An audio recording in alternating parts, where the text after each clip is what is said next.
ઓગળ તાલુકાની યુવતીનો આત્મહત્યા પ્રયાસ નર્મદા કેનાલમાં ઝંપલાવતી ક્ષણે બચાવ। ઓગળ તાલુકાના વડા ગામની યુવતી દ્વારા આત્મહત્યા કરવાનો પ્રયાસ કરાયો હોવાનો ચકચારી ભર્યો બનાવ સામે આવ્યો છે। ચાંગા નજીક નર્મદા કેનાલમાં ઝંપલાવવાના ઈરાદાથી પહોંચી યુવતીને સ્થાનિક લોકોએ સમયસર જોઈ લીધી। તુરંત દોડી ગઈ લોકોએ યુવતીને પાણીમાં પડતા પૂર્વે જ પકડી તેનો જીવ બચાવ્યો હતો। મળતી માહિતી મુજબ યુવતી તેજલબા ચંદુભા વાઘેલા જે થરાદ ટીઆરબીમાં ફરજ બજાવે છે તેણે તાજેતરમાં પાટણની આધાર વુમન્સ હોસ્પિટલ સામે ગંભીર બેદરકારીના આક્ષેપો સાથે પોલીસ સ્ટેશનમાં લેખિત રજૂઆત કરી હતી। યુવતીના આક્ષેપ મુજબ હોસ્પિટલના ડોક્ટરે ગાંઠના ઓપરેશન કરવાની જગ્યાએ ભૂલથી ગર્ભની કોથળીનું ઓપરેશન કરી નાખ્યું છે। આ બેદરકારીને લઈ તેણીએ પોલીસ તંત્ર પાસે ન્યાયની માંગણી કરી હતી। આ મુદ્દો કોંગ્રેસના નેતા જિગ્નેશ મેવાણીની જાહેર સભામાં પણ ઉઠાવ્યો હતો, જેમાં ડોક્ટર વિરુદ્ધ કાર્યવાહી અને યુવતીને ન્યાય આપવાની માંગ કરવામાં આવી। આ વચ્ચે યુવતી દ્વારા પોલીસ યુનિફોર્મમાં નર્મદા કેનાલમાં આત્મહત્યા કરવાનો પ્રયાસ કરતી હોવાનો વિડીયો સોશિયલ મીડિયામાં વાયરલ થતા વિસ્તારમાં ચકચાર મચી ગઈ છે। સ્થાનિકોના સમયસરના જાગૃત પ્રયત્નોના કારણે મોટી દુર્ઘટના ટળી છે, ત્યારે સમગ્ર મામલાની તપાસ તંત્ર દ્વારા હાથ ધરવામાં આવી છે। Bureau report Ranabhai Paregi, Vavtharad. વડા અને મારે પાટણ ઓપરેશન કરાવ્યું હતું, એટલે કે મતલબ નાની ગાંઠ હતી મારે, એમાં પછી ડોક્ટરે આખું ગર્ભાશયનું ઓપરેશન કરી નાખ્યું છે। હું કુંવારી છું, મારા લગ્ન થયા નથી અને લગ્ન હજી બાકી છે। હવે તો મારા જોડે કોણ લગ્ન કરે? કોઈ ના કરી શકે ને।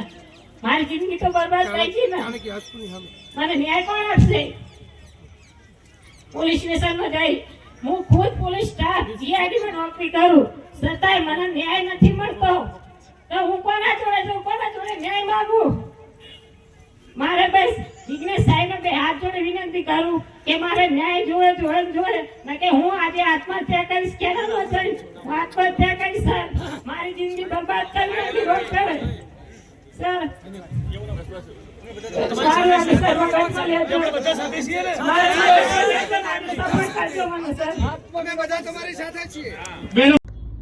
મિત્રો, અત્યંત ચોંકાવનારો કિસ્સો સામે આવ્યો છે।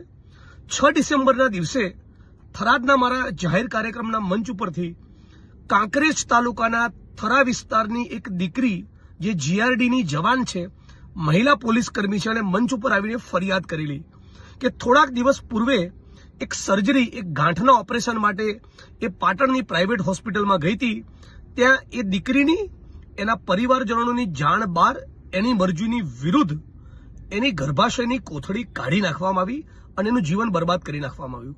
એ દીકરીએ જાહેર મંચ પરથી કહેલું કે આવનારા દિવસોમાં તાબડતોબ આ ઘટનાનો કોગ્નિઝન્સ લઈ પાટણ પોલીસ દ્વારા ગુનો દાખલ કરીને તપાસ કરવામાં ન આવી, આરોપીઓની ધરપકડ કરવામાં ન આવી, ડોક્ટર સામે કાર્યવાહી કરવામાં ન આવી તો મને આત્મવિલોપનની ફરજ પડશે। આ વિડીયો સમગ્ર બનાસકાંઠા, થરાદ, પાટણ, આખા ઉત્તર ગુજરાતમાં વાયરલ થયો હોવા છતાં ભારતીય જનતા પાર્ટીની આ સરકાર અને એમની પોલીસ, પાટણ પોલીસ, જે બુટલેગરો અને ડ્રગ પેડલરોને છાવરવામાં અતિ વ્યસ્ત હોવાના કારણે આ દીકરીનો ગુનો નોંધતી નથી।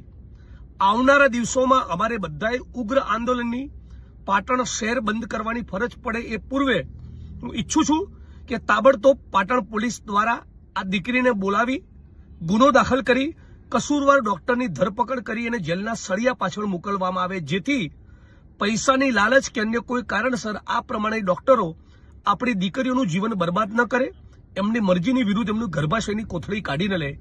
આ પ્રમાણે કોઈ દીકરીની ગર્ભાશયની કોથળી કાઢી લેવામાં આવી હોય, એ દીકરી પોલીસની કર્મચારી હોય, જીઆરડીની જવાન હોય, અને એ છતાં એની સાથે આવી ઘટના બને, આપણા રાજ્યમાં કાયદો અને વ્યવસ્થા કઈ હદે કથળી ગયા છે એનો વધુ એક દાખલો છે। હું માંગ કરું છું આ દીકરીની વહારે રાજ્યના પોલીસ વડા, રાજ્યના ગૃહમંત્રી આવે, તાબડતોબ ગુનો દાખલ કરાવી 24 કલાકમાં એની ધરપકડ કરે, જે ડોક્ટરના પાપના કારણે આ ઘટના બની છે।